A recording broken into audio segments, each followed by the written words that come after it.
Hello, this is Mel Thompson, and this is a podcast and a series of podcasts about political risk. Today I'll be discussing the drought in India and the issue of gold. The weak and fragile economy of India has finally dented the one alloy that was seen as invincible. Gold in the hands of more rural residents of India was their hedge against all forms of political risk inherent in other currencies. Whether they were buying the gold in the form of gifts, such as jewelry, or whether they were getting actual gold in different types of ways as a means to protect themselves in case the currency of India and other currencies that they had access to were less valuable. The overall issue now is the lack of the ability to get gold as a hedge against the possibility that those currencies will be less valuable to them in the future. Now, with the second straight year of a drought and a lower value of gold, India as a whole finds itself less economically certain and more of a mystery for foreign direct investors and companies. The drought and where it is hitting hardest is more of the issue than the value of gold in more urban areas. The rural areas is where the drought is most severe. Rural areas with fewer options depend on gold as a backstop against bad times.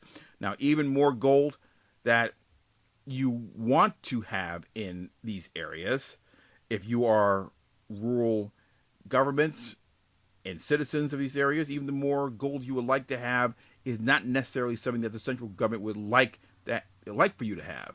Mainly because there is a serious problem with the import of gold in India and how it impacts exchange currencies. The sluggish gold imports have made the Indian economy less predictable. Nearly half of all the world's gold is imported by either India or China. And what you are now looking at in the case of India is the inability to get your hands on gold. Therefore, the imports are dropping at a time and in a way that is not controlled by governmental policy. The policy that the Indian government would like to have in place would have been one that would have controlled the imports that were putting of gold, that is, that were putting a strain on the exchange currency. They cannot control this particular lack of imports and this diminishing of imports into the rural areas because it is caused by not policy but Mother Nature. The overall nature of a political risk is a governmental action or inaction. However, when there is a lack of a plan B, which there has been in this case, to deal with something that is very common globally, which is a drought, then that itself is a political risk. The uncertainty and inaction that is present in India right now, particularly in rural India, would lead me to believe that there is a huge problem currently brewing that is going to cause a lot of uncertainty and therefore many people not to want to commit to working with foreign direct investors and companies in rural areas of India. They don't know what's going to happen from day to day. They're not sure when the drought's going to stop. They're not sure how much aid is going to be coming from the central government. They're not sure exactly what the new policies are going to be as each and every economic cycle moves along. Each quarter of the year moves along, and there is no end in sight so far. The drought could end tomorrow or the next day. What is the plan B at that point? How do you somehow institute a policy that doesn't exist to regulate the import of gold, to not have the stress on the exchange currency come back into play?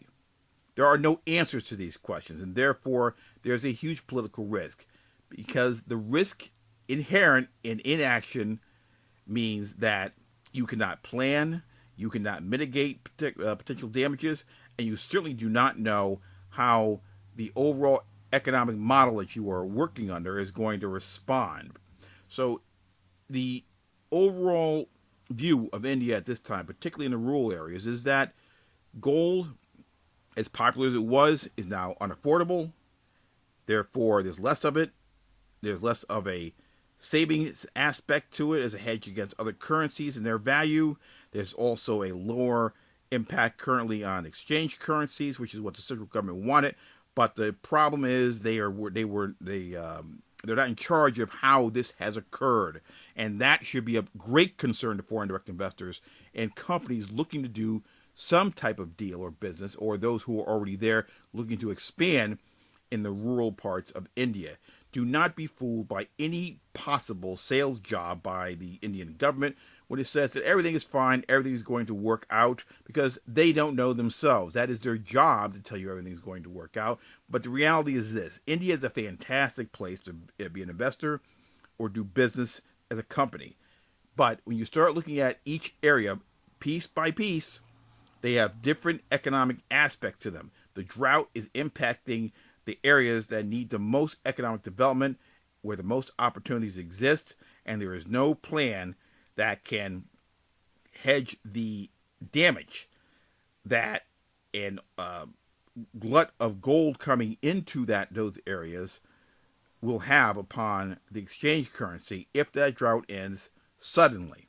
The government is not in control of the exchange currency policy because they can't control the weather.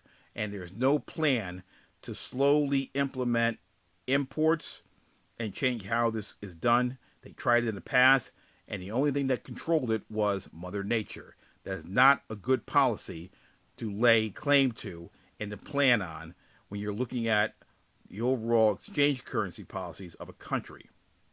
This has been Mel Thompson.